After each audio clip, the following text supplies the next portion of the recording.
Hello, I'm Barry James from the Crowdfunding Centre, and this is the Crowdfunding Success Series. And we're talking to the real experts, the people who've been around crowdfunding for some time and proved they know what they're talking about. And I'm really pleased to be talking just now to Eli Regalado of the Mad Hatter Agency, who's just been telling me some really exciting news and developments on crowdfunding in where he is. Would you just say a word about that to begin with, please, Eli?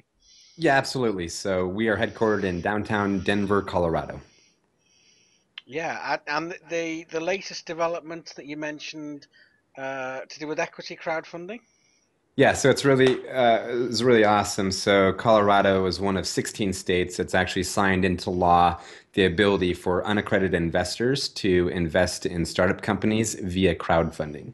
So it's going to open up an entirely new pool of investors that never existed before, and this whole democratization of capital is, really catching on, not just here in Colorado, but in other states, and of course around the globe, as people in London know as well.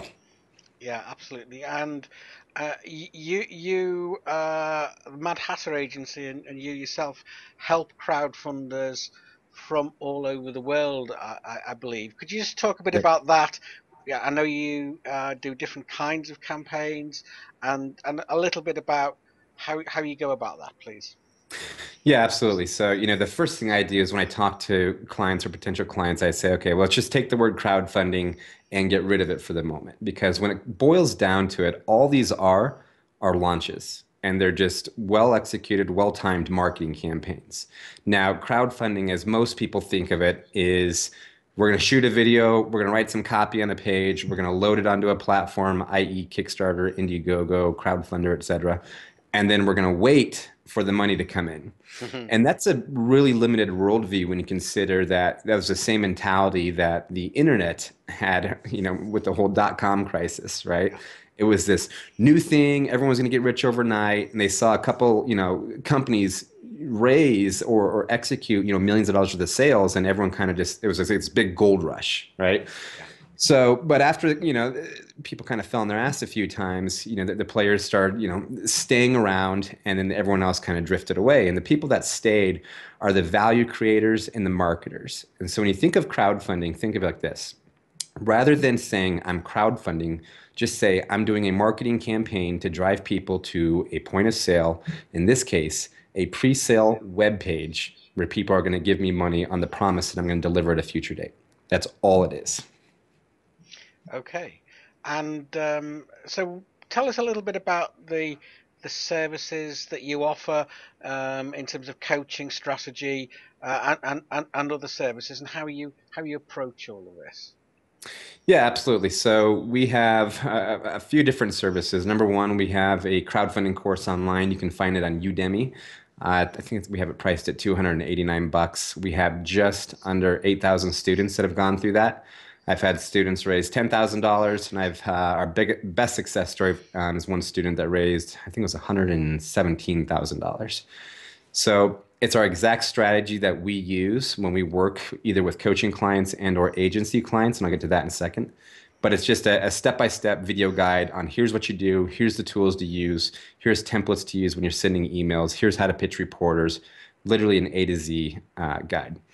The next step up from there is a consulting piece, and that's where we act as an outsourced campaign manager. So rather than just giving you a video and giving you a pat on the butt and saying best of luck, we actually work directly with you, hold your hand through the process. We provide all the tools. We help you script the emails, script the video scripts, help write the pitches to the reporters, but the legwork and the execution comes from your team. And then our last offer is what I call a full boat. And that's where we do everything. So rather than just giving you the information and telling you to go for it, or just helping you with that information and helping you execute, we give you the information, we execute everything. And our sweet spot with these raises is right about $100,000. Mm. What's the most interesting or crowdfund that you've been involved with and helped? Um, Most interesting. Well, One of the most stressful, which equates to interesting, if you look at it like that lens, is a campaign called Trees and Water. It was a $96,000 raise.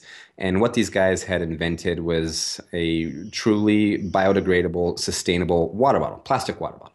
So if you know anything about plastic water bottles, it's an epidemic. They're ending up in our oceans and our landfills. They don't go away. They stay there forever.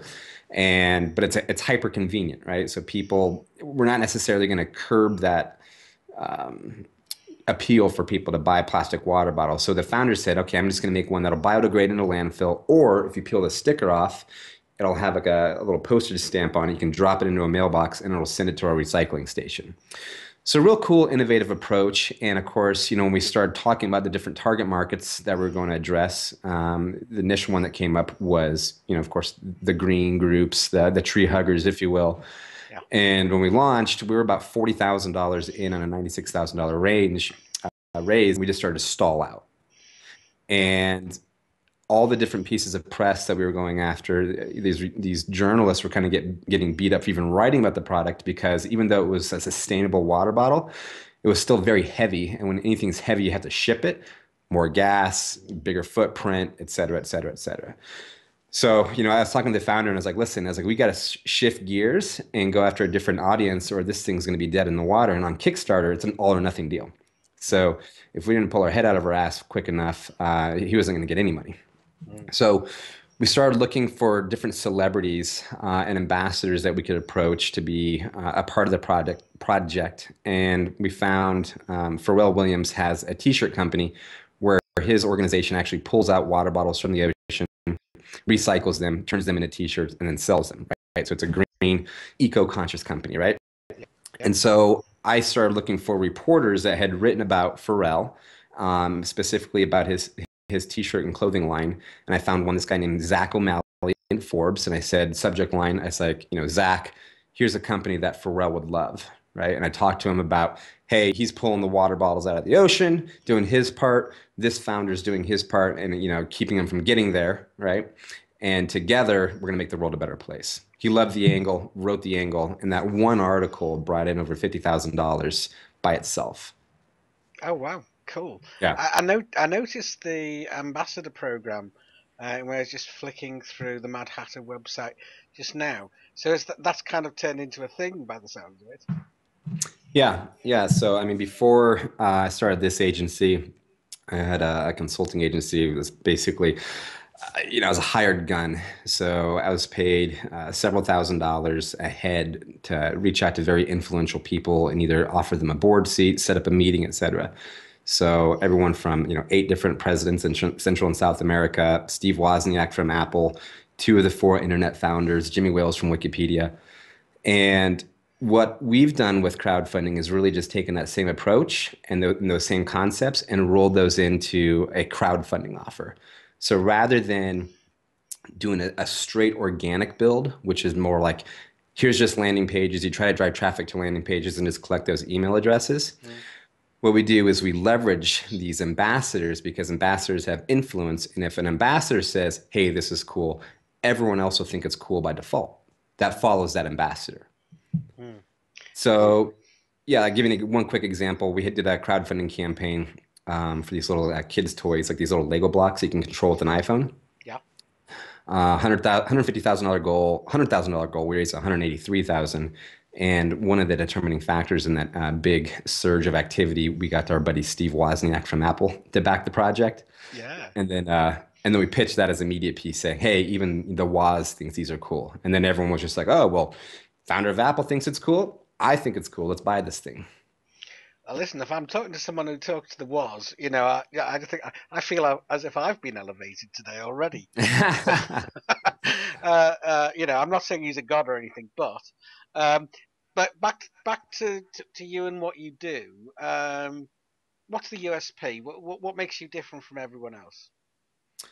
I think the biggest thing that makes us different than anybody else is rather than focusing on one skill set, we really look at these things as a choreographed dance, right? So there's a lot of people and a lot of agencies that'll specialize in social media or PR or shooting a video, right? And when we first started, the only thing we were doing at first was really just shooting the video, and then we had a couple of projects fall flat on their ass because great video, no marketing. So then we started doing some of the marketing pieces and the social pieces, and we'd hire PR agencies to kind of fill in the back end. And then that was kind of a pain in the ass because then you're relying on another point of failure in the campaign, right? And so we just decided to take everything in house and do everything A to Z. And where I think our biggest differentiator is we primarily focus on ambassadors, and we also focus. Oops, sorry, my screen just went black. Can you still see me? I can still see you fine. You just carry on. It's okay. Okay, cool. So we focus on ambassadors and PR. And the reason we focus on ambassadors and PR is those are the people that give you the biggest piece of credibility. Anytime you're launching anything online that's new, it all comes down to credibility, right? Mm. So Yeah. if you can get people and big media outlets saying this is cool, they already have a highly curated list of buyers, Mm. right? And if you get an ambassador say it's cool, that just adds to that credibility layer, right? So and then of course, if you get somebody via email, you're 3 times more likely to get money out of that person than social media. So Okay. rather than saying, hey, let's just do a bunch of tweets and Facebook posts, which do little to nothing for conversions, we focus on the people that have those highly curated lists of followers and then spend all of our effort and time on getting those people to be involved in your project. And that's what's the difference. Great. Final question. Yeah. If I was someone considering crowdfunding, what's the one piece of advice that you would offer someone in that position? The one piece of advice if you're considering crowdfunding, like, are you saying like I'm considering is crowdfunding for me or not? Yeah. Um, Take this into consideration. So products always sell better than services. So anytime that you have like a consumer product, it's always going to do extraordinarily better than if you're trying to raise money for a nonprofit, if you're trying to raise money for an app. I mean, raising money for apps is like, I mean, it's very, very, very difficult. I mean, this thing has to be so new and novel that Yeah. it gets press. But if you have a consumer good, the value proposition is very easy. I'm going to give you this. You're going to give me 25 bucks. Everyone gets it, right? Mm. So take that as kind of like a jumping off point to say, is this for me? Do I have a consumer good, or do I have something so unique and so novel that I can convince people to give me money? And that would be the biggest thing. And the other thing is just to kind of tally onto that, give yourself at least 2 months on a pre-launch. Yeah. Most people that I talk to want to launch in like 20 days, 30 days, and that just really isn't enough time to build a community and build ambassadors. So it takes my agency 2 months, and we've done this a lot. Okay. That's great. Some really good advice. E- Eli, thank you for this. Thank you for contributing, and we'll talk to you again soon. Absolutely. Thanks, guys. Take care. Thanks.